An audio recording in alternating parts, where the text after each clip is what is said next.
Deficiency of adrenal cortical hormones. Deficiency of all adrenal cortical hormones causes Addison disease. Now what is Addison disease? Addison disease होती है कि जब adrenal cortex 90% से भी ज़्यादा damage हो जाता है। इसकी वजह हो सकती है टीबी, हिस्टोप्लाज्मोसिस एंड साइटोमेगालोवायरस। ठीक है, टीबी की वजह से, हिस्टोप्लाज्मोसिस की वजह से। हिस्टोप्लाज्मोसिस क्या होता है? ये एक लंग इन्फेक्शन है जो कि होता है हिस्टोप्लाज्मा कैप्सुलेटम फंगल स्पोर्स को इनहेल करने से। ये हिस्टोप्लाज्मा कैप्सुलेटम फंगल स्पोर्स जो होते हैं ये सॉइल के अंदर मौजूद होते हैं। ठीक है, और इनकी इनहेलिंग से होता है हिस्टोप्लाज्मोसिस। तो इन तीनों रीजंस की वजह से, और कोई भी रीजन हो सकती है जिसकी वजह से 90% से भी ज्यादा एड्रिनल कॉर्टेक्स डैमेज हो जाता है। अब एड्रिनल कॉर्टेक्स डैमेज हो जाएगा तो adrenal cortex will be insufficient to produce adrenal cortical hormones. ठीक है, and leading to the Addison disease. Now what are the symptoms of Addison disease? Low blood pressure, darkening of skin and mucous membrane, poor appetite, weight loss, GIT upset, craving for salt and salty foods. Next है mineralocorticoids release controlled by renin-angiotensin system.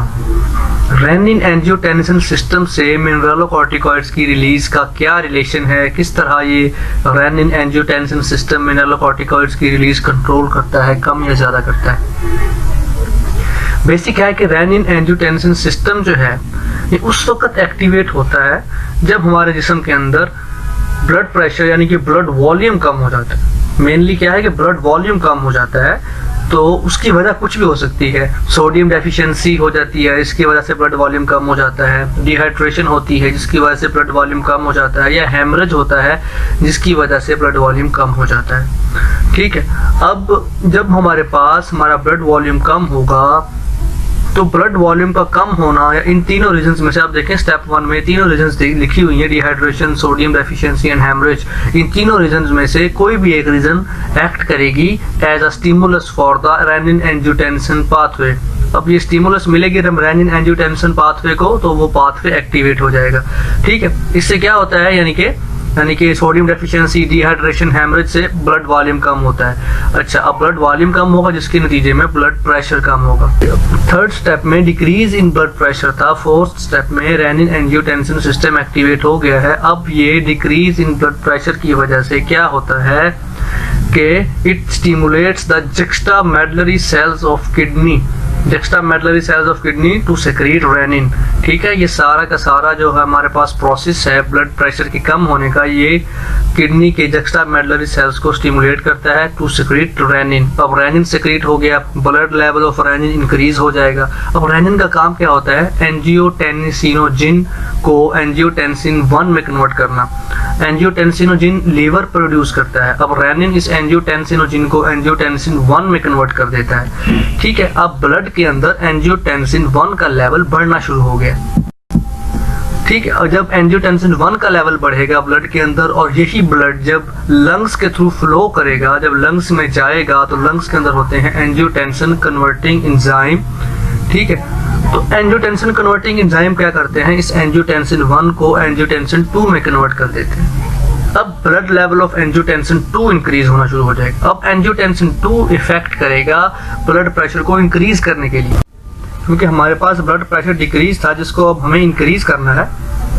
तो angiotensin 2 क्या करेगा? Stimulate करेगा adrenal cortex को to secrete aldosterone, कि आप aldosterone secrete करो। Aldosterone का फंक्शन क्या होता है? ये हमने पिछले लेक्चर में पढ़ा था कि aldosterone causes sodium and water reabsorption, जिसकी वजह से ब्लड वॉल्यूम बढ़ेगा और ऑटोमेटिकली ब्लड प्रेशर भी इंक्रीज हो जाएगा। अब इसका दूसरा जो है एक्शन किस पे होता है? वैसोकंस्ट्रिक्शन काज करता है। ये वैसोकंस्ट्रिक्शन होती है जिसकी वजह से ब्लड प्रेशर फिर इंक्रीज हो जाता है। तो angiotensin increases the blood pressure by these 2 ways, by stimulating adrenal cortex to secrete aldosterone and by causing the vasoconstriction। अब ब्लड लेवल ऑफ एल्डोस्टेरोन बढ़ गया जिसकी वजह से सोडियम के वाटर की रीअब्जॉर्प्शन बढ़ गई, ब्लड वॉल्यूम बढ़ गया, इन रिजल्ट ब्लड प्रेशर भी बढ़ जाता है। नेक्स्ट है कि why long term use of corticosteroids cause acute adrenal insufficiency. Corticosteroid जितने भी हैं अगर हम इन्हें लॉन्ग टर्म के लिए यूज करें, ठीक है, और सडनली हम इसको स्टॉप कर दें थेरेपी को, तो they cause acute adrenal insufficiency. इसकी वजह ये है कि जब हम कॉर्टिकोस्टेरॉइड्स लॉन्ग टर्म के लिए यूज करना शुरू करते हैं, ठीक है, तो हमारी जो है वो बॉडी से ACTH की जो सिक्रीशन हो रही होती है, ACTH की सिक्रीशन हो रही होती है, भी हमने पढ़ा है पिछले लेक्चर में कि ACTH की सिक्रीशन होती है एड्रेनल कॉर्टेक्स को स्टिमुलेट करने के लिए कि भाई आप प्रोड्यूस करो ग्लूकोकॉर्टिकॉइड्स, मिनरलोकॉर्टिकॉइड्स, एंड्रोजेंस, ETC। तो ACTH की सिक्रीशन कम हो जाएगी।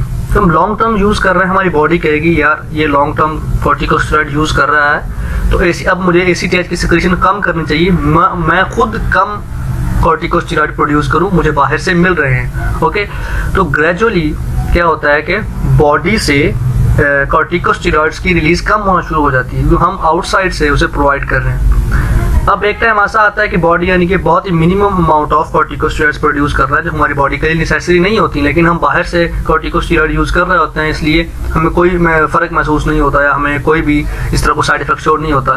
लेकिन जब हम यकदम से इस थेरेपी को रोक देंगे या कॉर्टिकोस्टेरॉइड्स लेना बंद कर देंगे, उधर से हमने कॉर्टिकोस्टेरॉइड लेना बंद किया, उधर से बॉडी भी प्रोड्यूस नहीं कर रही, तो क्या होगा, हमें सडनली एक्यूट एड्रेनल इनसफिशिएंसी का शिकार हो जाएंगे हम।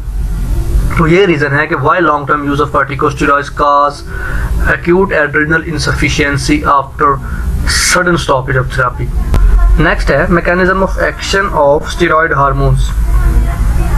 बहुत ही सिंपल है कि steroid hormones enter the cells of target organ को जिन्होंने टारगेट करना है उनके सेल्स में इंटर हो जाते हैं। वहाँ क्या करते हैं, bind to the specific receptors in cytoplasm. Cytoplasm के अंदर रिसेप्टर्स होते हैं जिनके साथ ये बाइंड करते हैं। बाइंड करेंगे तो स्टेरॉइड रिसेप्टर कम्प्लेक्स बनाएंगे, ये कम्प्लेक्स एक्टिवेट हो जाता है और उसके बाद एक कम्प्लेक्स जो है वो न्यूक्लियस में इंटर हो जाता है and bind to the specific site on DNA, ठीक है। अब जिसकी वजह से it regulates the protein synthesis and show the response.